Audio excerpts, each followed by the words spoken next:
Saludos cordiales a todos ustedes, hermanos, amigos, aquellos que están pendientes cada semana de los estudios bíblicos. Para nosotros es una bendición poder compartir enseñanzas que ayudan al crecimiento espiritual de toda una iglesia. Así que gracias porque están pendientes, a los hermanos, a los líderes también que son muy diligentes en estar recordando, reenviando los estudios, reuniendo después a las personas para comentar. Dios les bendiga. Solo Dios podrá recompensar esa obra de amor que ustedes hacen. Yo hago la parte mía, que es compartir los estudios, pero luego los líderes se encargan de hacer que llegue directamente a cada uno de ustedes la mejor enseñanza, ¿verdad? Para poder crecer y aprender juntos. Vamos a ver hoy el estudio número 43 de la serie Grandes Enseñanzas del Nuevo Testamento. Y el título de la lección de hoy se llama La blasfemia contra el Espíritu Santo. Un tema muy bueno, muy polémico, es uno de los temas más polémicos de la Biblia, pero vamos a estudiarlo pues a la luz de la palabra de Dios. Recuerde, la blasfemia contra el Espíritu Santo. Le invito a hacer una oración para que Dios mismo hable a su vida y a la mía también. Amado Padre, gracias te damos en esta noche porque tú nos tienes bendecidos y tú nos tienes en este lugar para aprender. Pedimos que tú, Señor, tomes el control de la lección, del estudio bíblico de hoy. Ilumina la mente, el entendimiento de cada persona. Úsame a mí para poder enseñar tu palabra y llevarla de una manera clara, de una manera apegada a lo que está escrito, mi Dios. Ayúdame, Espíritu Santo, para hacer que esta palabra sea de gran bendición para todos. En el nombre de Jesús. Amén. La blasfemia contra el Espíritu Santo. Vamos a leer en Mateo capítulo 12, versículos 31 y 32. 12, 31 y 32. Dice: Por tanto os digo, todo pecado y blasfemia será perdonado a los hombres, mas la blasfemia contra el Espíritu Santo no les será perdonada. Toda blasfemia, cualquier blasfemia contra cualquier otra persona, contra cualquier otro ser, dice que es perdonado, pero la blasfemia contra el Espíritu Santo no le será perdonada. A cualquiera que dijere alguna palabra contra el Hijo del Hombre, ¿saben quién es el Hijo del Hombre? Jesús. Entonces dice, cualquiera que dijere alguna palabra, alguna grosería contra Jesús, le será perdonado. Pero al que hable contra el Espíritu Santo, no le será perdonado ni en este siglo ni en el venidero.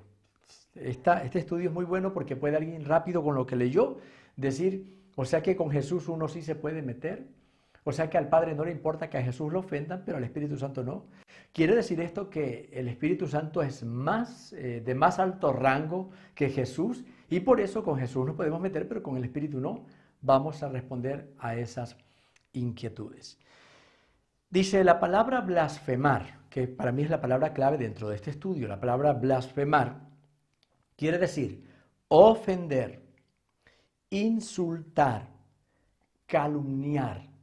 Esas creo que son los tres sinónimos que mejor representan el significado.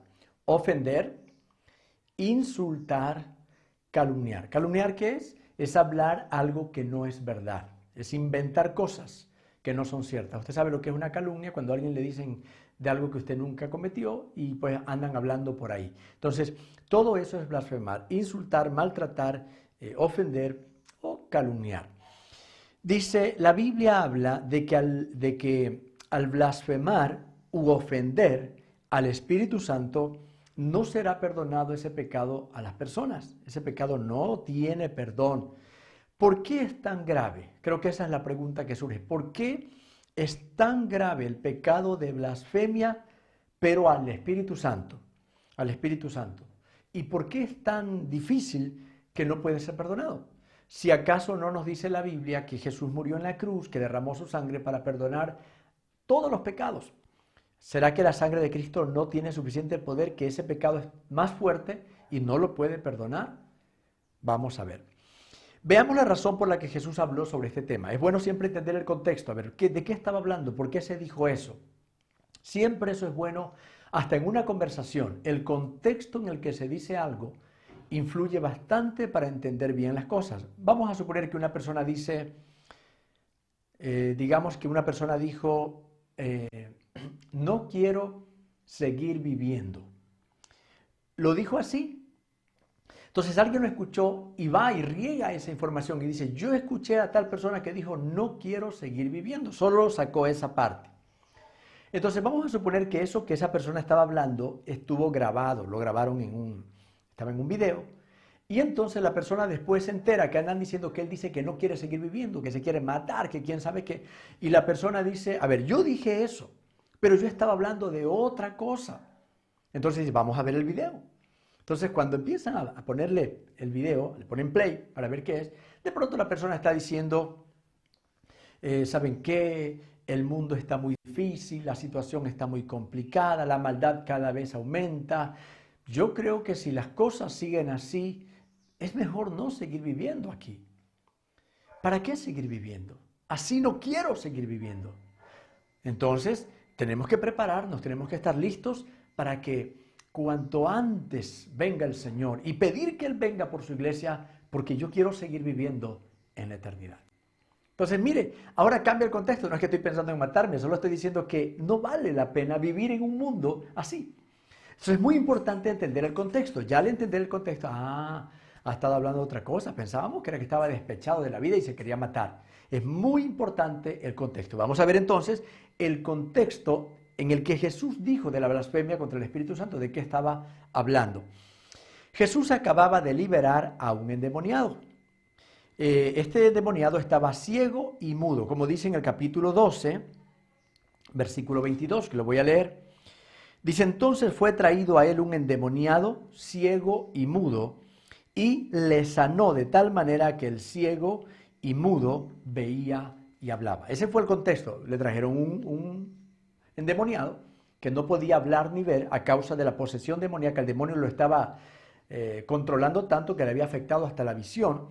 No quiere decir con eso que toda persona que no ve está endemoniada, pero este es un caso donde el demonio estaba destruyendo, acabando con la vida de esta persona y le había quitado el habla, le había quitado la visión. Entonces lo traen donde Jesús y Jesús acaba de sanarlo, de dejarlo en libertad. Al dejarlo en libertad obviamente recupera la vista y el habla. Al quedar libre este hombre instantáneamente dice que pudo ver, normalmente pudo hablar, quedó libre y quedó sano. Al ver este milagro, al ver ese milagro, las personas reconocían que Jesús era el Hijo de Dios. Decían, no puede ser de otra manera. Si no fuera Hijo de Dios, ¿cómo hace semejante milagro? ¿Cómo tiene poderes tan grandes para dejar libre a una persona así? Esto no lo hace un simple mortal. Entonces, la gente creía, reconocían que Jesús era el Hijo de Dios. Pero allí entre esa gente estaba un grupo que siempre andaban siguiendo a Jesús, no porque querían aprender, no porque les gustaba la Biblia y conocer a Jesús, sino porque querían encontrarle como un defecto, encontrarle algún problema, algo de qué acusar a Jesús. Ese grupo son los fariseos. Así que los fariseos también estaban allí el día que Jesús hizo este gran milagro con este hombre. Y entonces estos fariseos religiosos decían, Jesús, no puede ser posible que haya hecho este milagro por el poder de Dios. Él hizo esto por el poder de Belcebú. ¿Quién era Belcebú o quién es Belcebú? Pues Belcebú es el nombre con el que se identificaba allá en la antigua tierra de Palestina, en Israel, en esos tiempos, al príncipe de los demonios. En otras palabras, al demonio más poderoso de todos se le conocía como Belcebú. Entonces, cuando los fariseos ven el milagro, ellos dicen, no, nada que Jesús es hijo de Dios, ni nada de eso. Simplemente él trabaja con el demonio.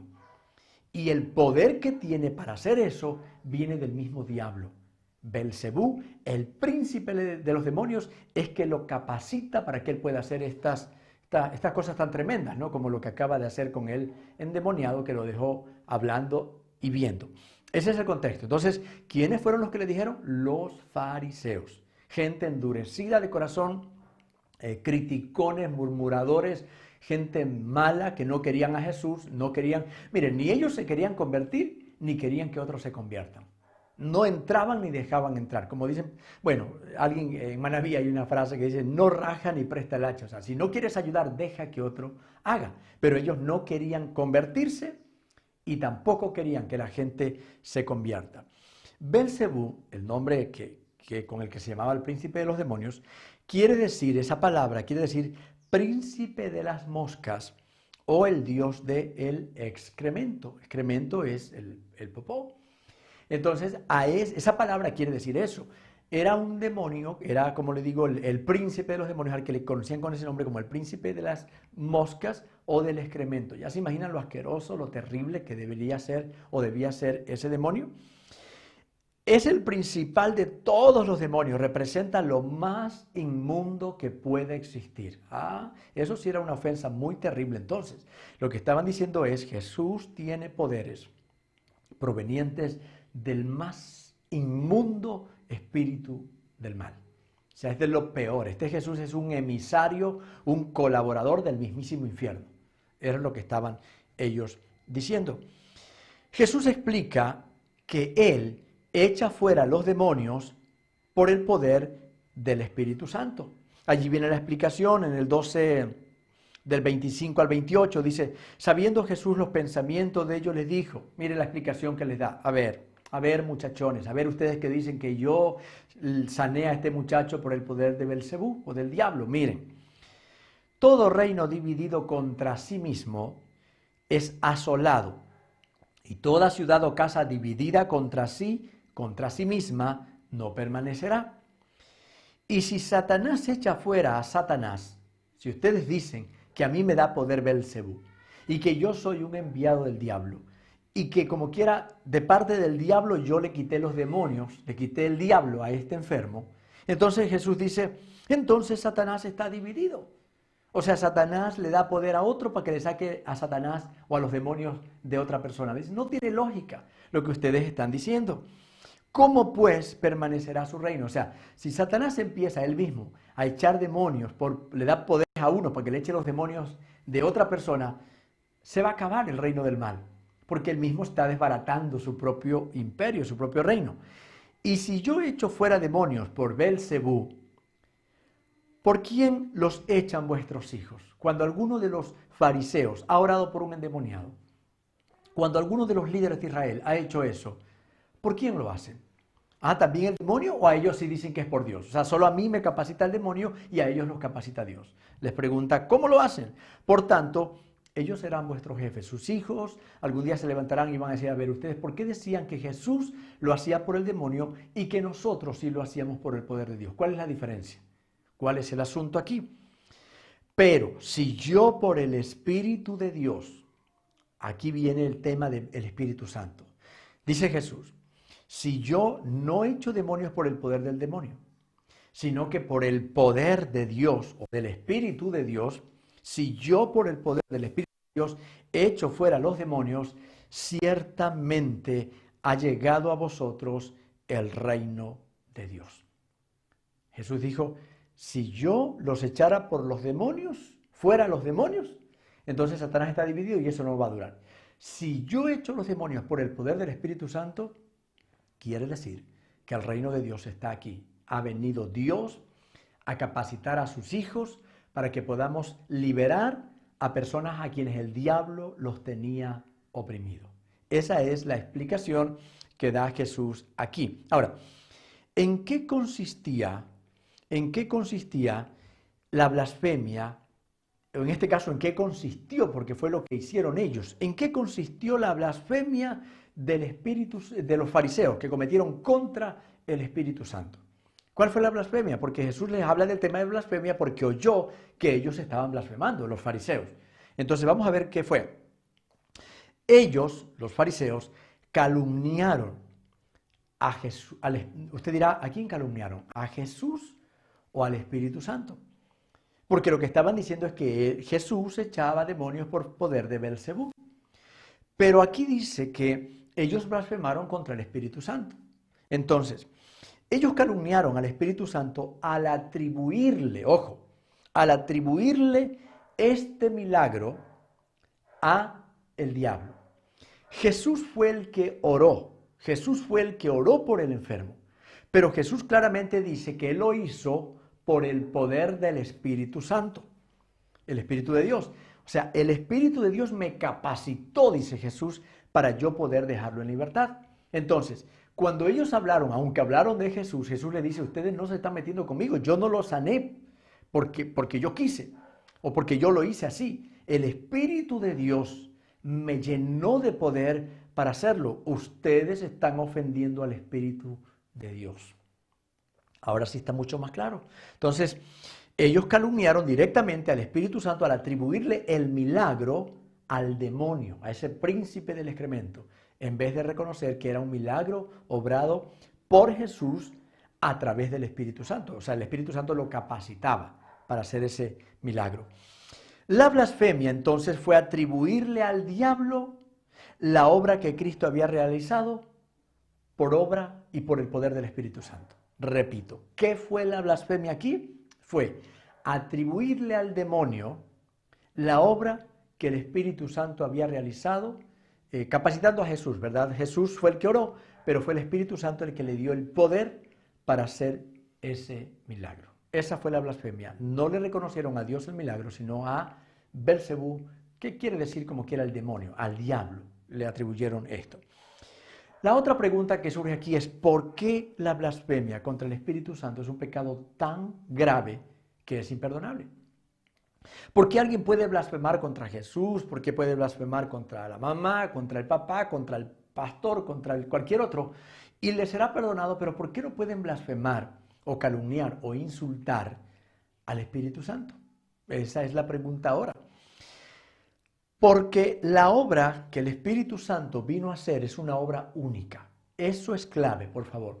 Mire, ¿por qué es que no puede perdonarse eso? Porque justamente se meten a hablar en contra del único que vino a hacer un trabajo particular, el Espíritu Santo. Veamos lo que dice en Juan 16, 8. Juan 16, 8.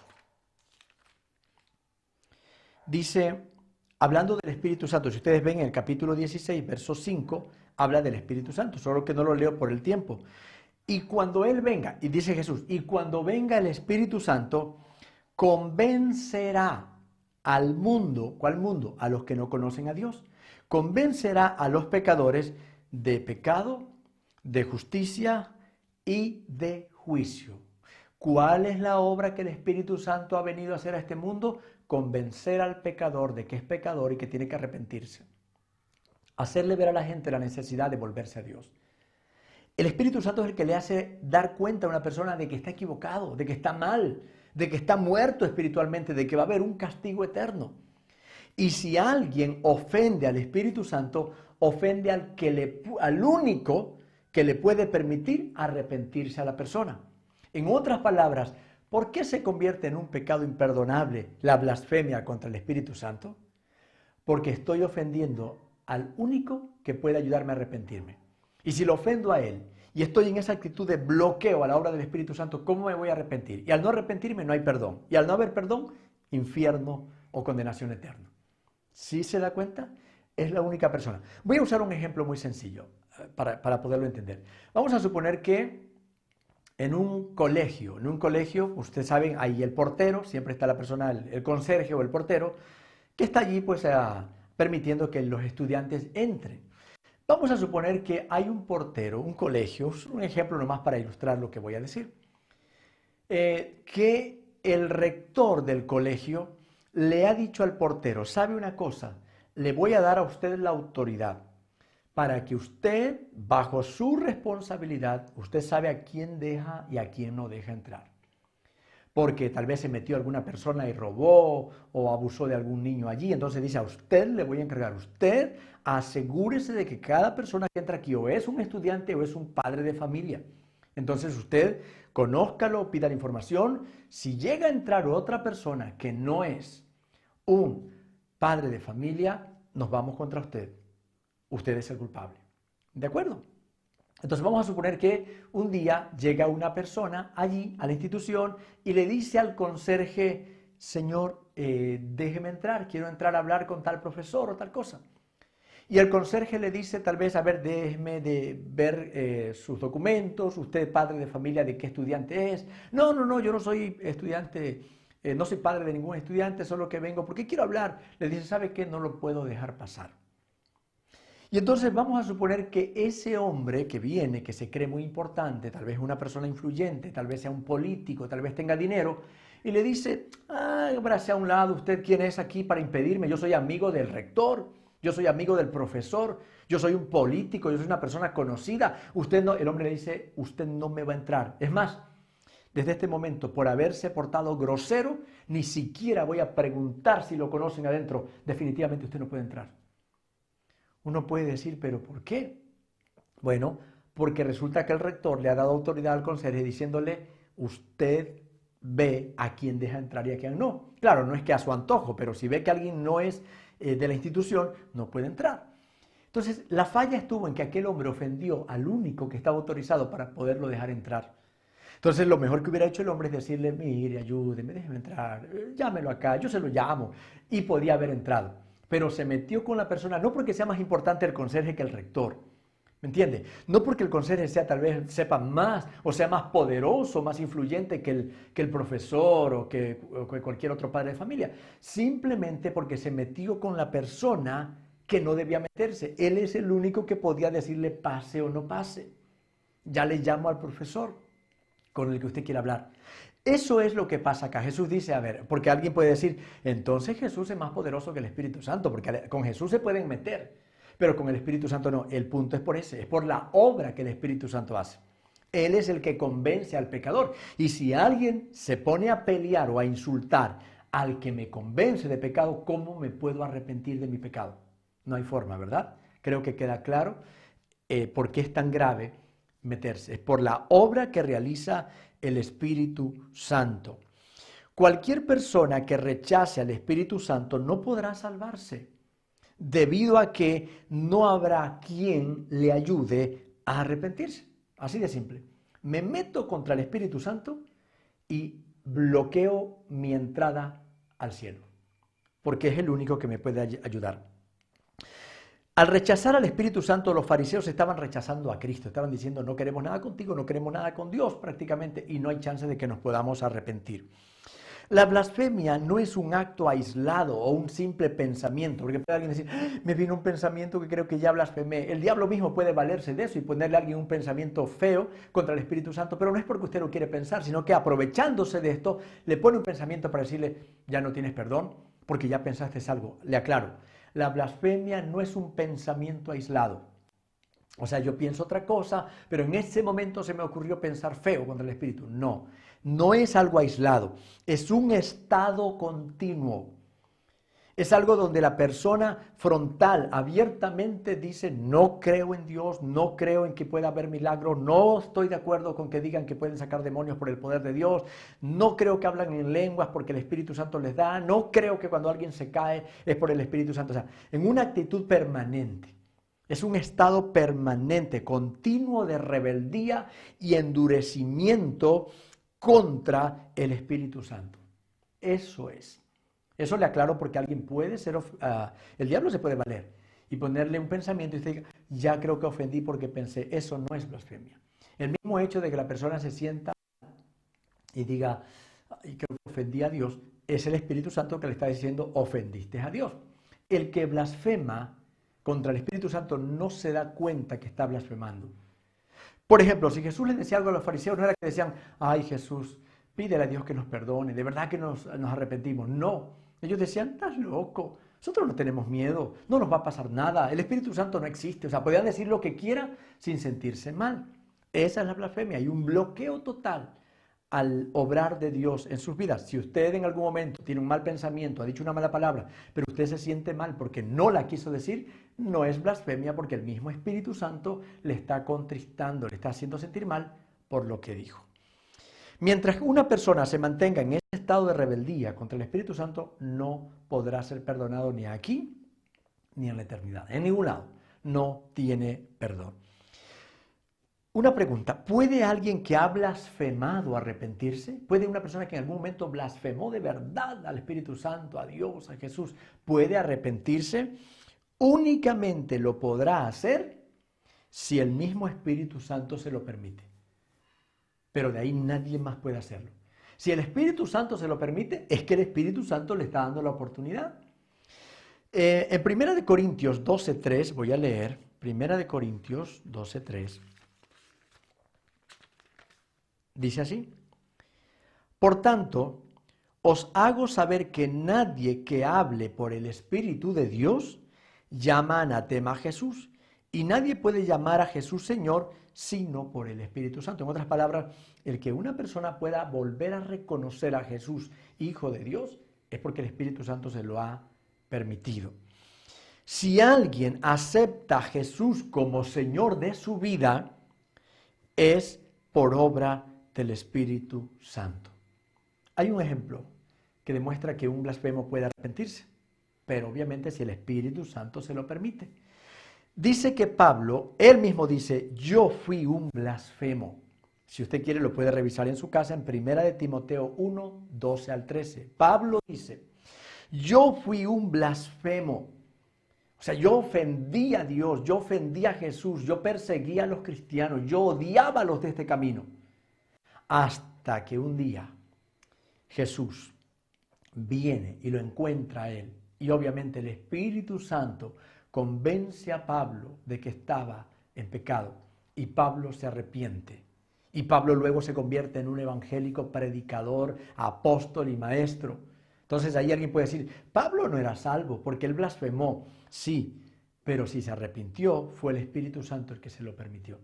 Y entonces alguien puede decir, pero ¿cómo dice que no le será perdonado ni en esta vida mientras la persona se mantenga en el estado de rebeldía contra el Espíritu Santo? No hay quien lo salve. Pero si el Espíritu Santo le da la oportunidad de arrepentirse y la persona aprovecha esa oportunidad y se vuelve a Dios, se puede perdonar, se puede salvar, es perdonado porque el Espíritu Santo se lo está permitiendo. Cualquier persona que le atribuya al diablo la obra del Espíritu Santo está blasfemando.